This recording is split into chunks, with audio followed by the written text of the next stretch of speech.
Hello class, आज हम आपके कंप्यूटर की बुक का chapter 3 input and output device, जिसको हमने पिछले वीडियो तक पूरा रीड आउट कर लिया था, अब हम उसके आगे के आपके बुक में जो एक्टिविटीज़ दे रही हुई हैं वो उसको स्टार्ट करेंगे। तो फर्स्ट एक्टिविटी आपकी है tick the correct options. Her statement के नीचे आपको कुछ ऑप्शंस A, B, C दिए हुए हैं जिसको आपको स्टेटमेंट के अनुसार जो आपका आंसर हो सही उसके आगे आपको टिक करना है। तो फर्स्ट स्टेटमेंट आपकी क्या कहती है?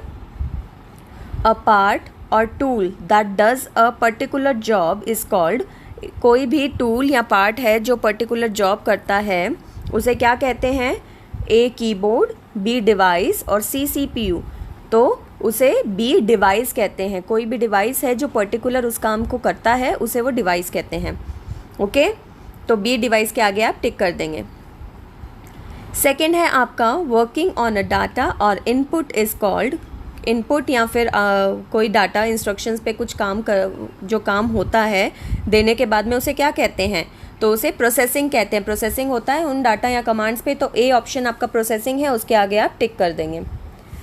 थर्ड स्टेटमेंट आपका है processing device of a computer is called dash. Processing device को कंप्यूटर को क्या कहा जाता है? जो प्रोसेसिंग डिवाइस है कंप्यूटर का, UPS, B डिवाइस और C CPU।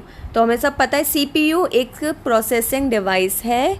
क्या है CPU का full form? Central processing unit. वो एक प्रोसेसिंग यूनिट है, तो प्रोसेसिंग डिवाइस हुआ। तो C CPU के आगे आप टिक करेंगे थर्ड में। फोर्थ आपका है which device stores data from later use. Data को स्टोर कौन सा डिवाइस करता है जिससे आप उसको बाद में उस इन्फॉर्मेशन को ले सकें?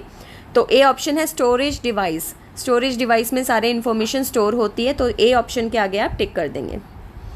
ओके, तो आपके B एक्टिविटी है ट्रू फॉल्स। इसमें स्टेटमेंट्स को देखकर आपको उसमें सही और ट्रू और फॉल्स को टिक करना है, आगे उसके आगे लिखना है। तो पहली स्टेटमेंट आपकी कहती है CPU is a processing device of a computer. CPU computer का प्रोसेसिंग डिवाइस होता है, तो ये स्टेटमेंट बिल्कुल सही है, इसके आगे आप ट्रू लिख देंगे। सेकेंड है keyboard is an output device. Keyboard output device है, ये स्टेटमेंट बिल्कुल गलत है क्योंकि कीबोर्ड इनपुट डिवाइस है। कीबोर्ड के थ्रू ही आप कंप्यूटर में कमांड और इंस्ट्रक्शंस को दे पाते हैं, तो देना इज़ अ इनपुट। तो keyboard is a input device not output device. तो ये स्टेटमेंट फॉल्स है, तो आप इसके आगे फॉल्स लिखेंगे। थर्ड है आपका the part of a computer which help us to give output are called output devices. तो जो कंप्यूटर के पार्ट्स होते हैं जो आपको आउटपुट दिखाते हैं या आउटपुट देने में हेल्प करते हैं उन्हें आउटपुट डिवाइसेस कहते हैं। तो ये स्टेटमेंट सही है, इसके आगे आप ट्रू लिखेंगे। और लास्ट स्टेटमेंट आपकी है pen drive is a processing device.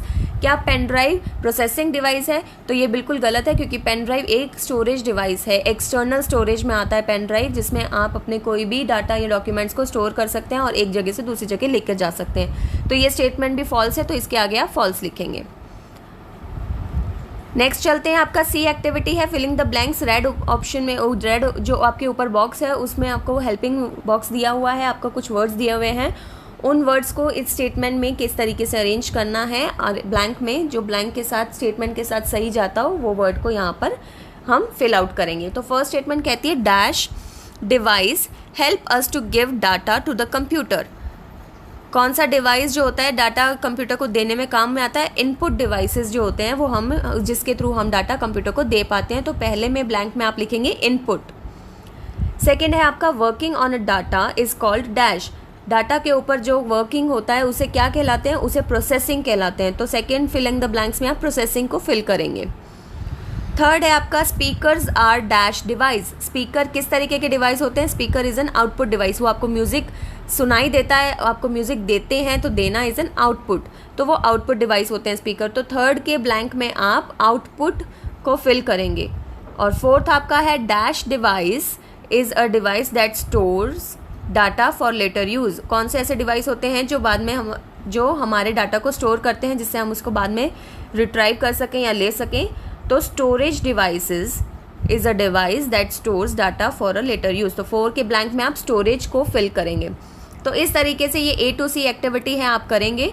इसके आगे की एक्टिविटी हम नेक्स्ट वीडियो में कंटिन्यू करेंगे। टिल डेट तक यहाँ पर आपका जितना भी होमवर्क हम बताएं उसको अपनी नोटबुक में राइट करें और साथ ही साथ उसे लर्न भी करें।